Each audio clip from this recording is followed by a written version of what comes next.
Hello, Patreon and Ko-fi. Thank you all so much for your support, as always, and thank you for watching this. I put out another call to see what stories people would like me to read, and Christina has requested The Light, which is a story I posted about a year and a half ago. Um, at the time, I was kind of on a haunted portrait kick. Um, Mostly because I kept trying to write a story about a haunted art gallery and it just kept becoming about one portrait instead of a whole gallery. So I guess the real haunted art gallery was the short stories we made along the way. Yeah, so this one was kind of experimental. I was kind of shooting for like an anti-colonialism theme in it, and I'm not really sure it worked, but it is what it is. I hope you enjoy it. This is called The Light. Oliver stood in the cavernous entrance hall, breathing shallowly and tapping his feet. His collar seemed to have shrunk in the time he had been waiting, and he wedged 2 fingers between the shirt and his neck, tugging at the collar in an effort to loosen it. He had no reason to be nervous. It was only a meeting, a business proposition from an old friend. He was under no obligation to agree to it.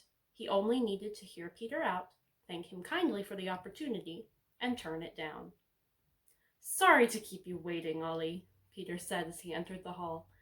He shook Oliver's hand firmly, clasping his other hand atop the handshake. "So good to see you, after all this time. Still dressing like it's last century, I see," he added with a roguish grin.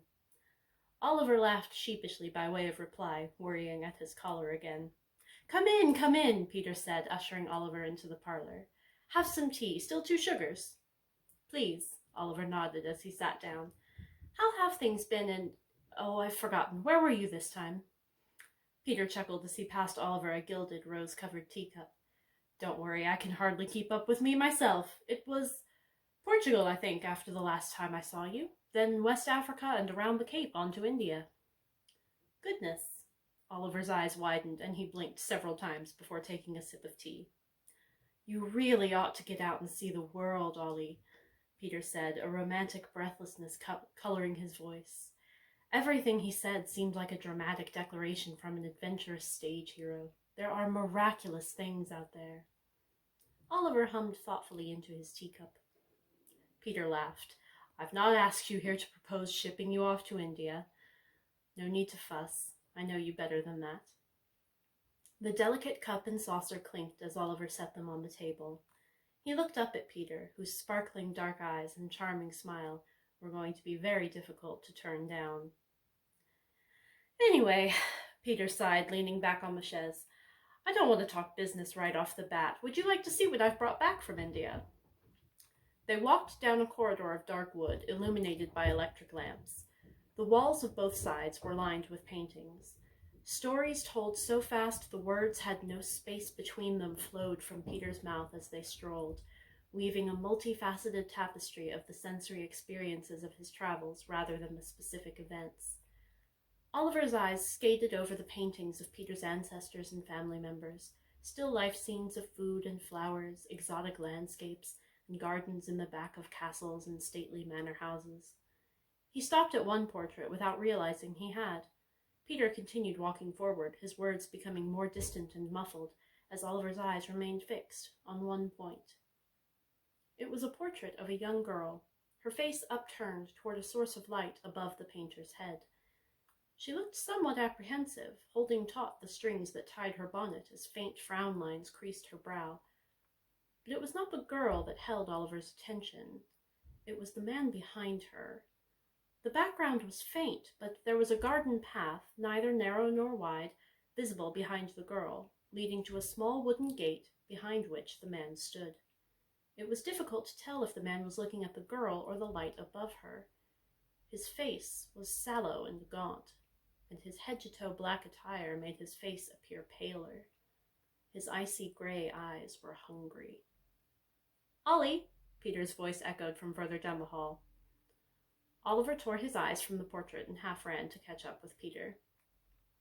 At the end of the hallway, Peter opened the doors to a study. A small elephant carved from ivory sat on the large polished wood desk next to a stack of papers, an addressed but unsealed envelope, and an intricately decorated crimson pen with Peter's initials inlaid in gold at the top. Peter gestured at the small red leather chair in front of the desk, and Oliver sat in it as Peter opened the curtains before sitting down behind the desk. "So, business," Peter said, folding his hands on top of the desk. Oliver swallowed, crossing one knee over the other and clasping his hands around it. "Independence is looming over India, I suspect," said Peter. He opened the top drawer of his desk and took out a cigarette case. He offered one to Oliver, who shook his head. Peter struck a match and continued speaking with the cigarette in his mouth as he lit it. "Which will make it dashed difficult to export. I intend to go back as soon as possible, but I simply can't count on having the time to move things to my buyers myself on my return. I need someone here." He emphasized the last word, striking the desk with the tip of one finger. "Which is where I come in, I assume?" Oliver maintained his pose, still as a statue. "Precisely." Peter leaned back in his chair. "You could even stay in the country, mostly. No further than France, anyway." "France!" "Oh, for God's sake, Ollie," Peter said, exhaling a cloud of smoke. "It's like hopping a river. My contacts in France all speak the King's." "It's not the language I'm worried about," Oliver muttered, looking down at his feet. "What are you afraid of?" Oliver's ears felt hot. He unlaced his fingers and tugged at his shirt cuffs, swallowing again before speaking. "Nothing, or everything. It's hard to explain." Peter leaned forward, resting the elbow of the arm holding the cigarette on the desk. "Will you promise me you'll think about it?" Oliver nodded before he realized he was doing it. He was immediately cross with himself. It wasn't a yes, at least, but he hadn't managed the no either. Even the smallest hint of possibility of upset was too paralyzing. They rose from the desk and walked together back down the hall. "It'll be good for you," Peter said as they walked. "You might even like it, you know." As they made their way down the hall, Oliver looked again with particular focus at the portrait of the young girl. The face in the background had vanished. "I'm heading back early next week," Peter said as Oliver put his coat back on in the entrance hall. "Might I have your answer by Friday?"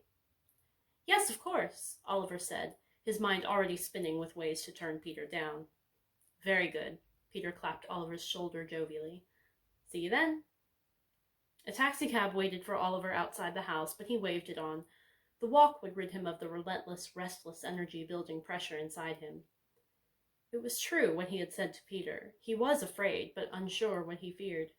He had often been asked what it was that prevented him from working, making his own home away from his mother and sister, or traveling outside the town of his birth, and he never could answer.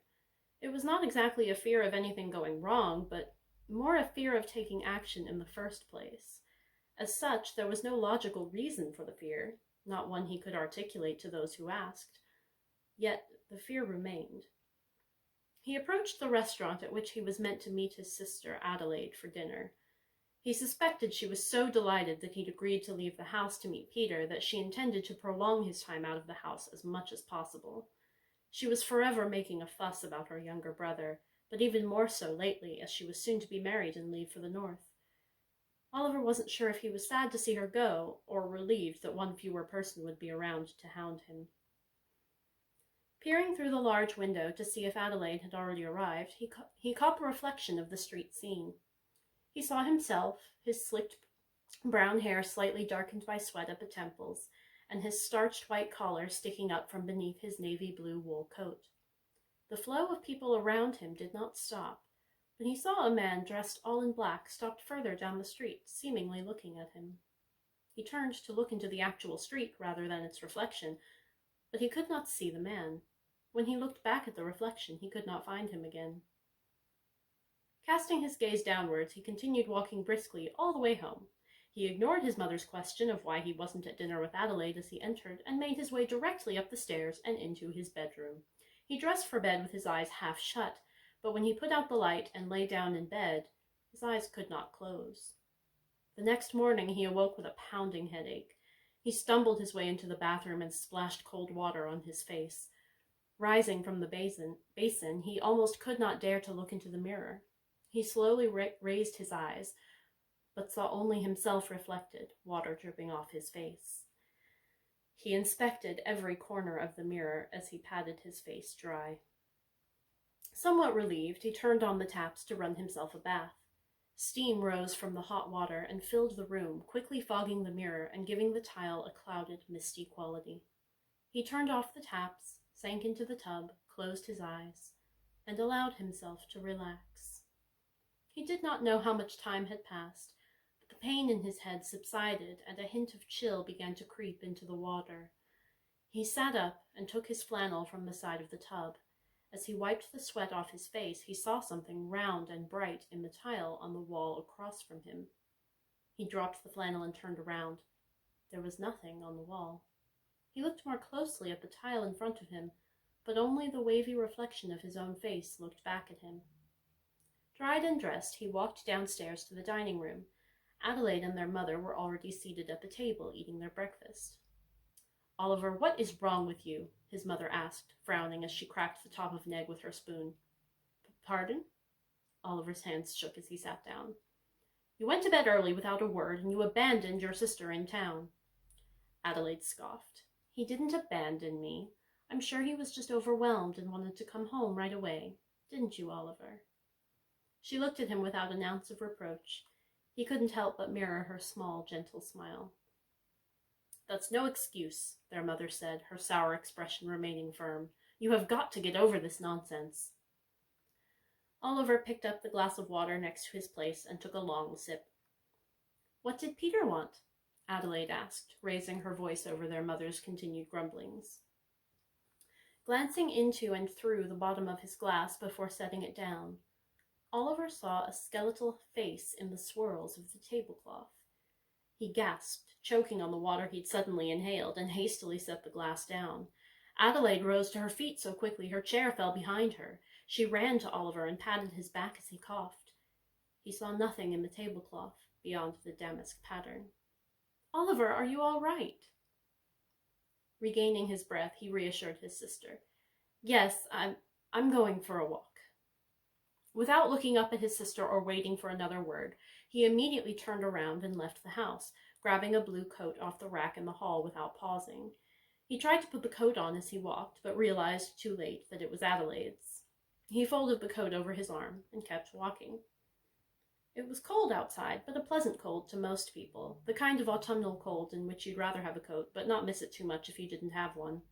The weather was perfect for a relaxed stroll in the park, and most of the town seemed to have had the same idea. Children shrieked joyfully as they played in the grass. Swans and ducks glided hopefully toward people seated on benches with food. While nearly everyone walking around the park's large pond went one way, Oliver walked in the opposite direction, shivering as if it was snowing. He looked around with halting glances at the red and orange trees, the chattering birds, and the people around him, not letting his gaze linger too long on any one spot. His eyes landed briefly on the pond and saw a shapeless, drifting reflection he couldn't quite parse. Stepping closer, he looked down and saw not his own reflection at all, but the man from the painting. Dressed all in black, his pale yellow face grinned as the ripples in the water pushed his image into distortion. His gray eyes seemed unfocused, somewhere above Oliver's head. Oliver took a stuttering breath and leaned closer. The man locked eyes with him. Before Oliver had a moment to think, the man leapt from the water. "Oliver!" Peter exclaimed as he opened the door. "Come in, let me take your coat."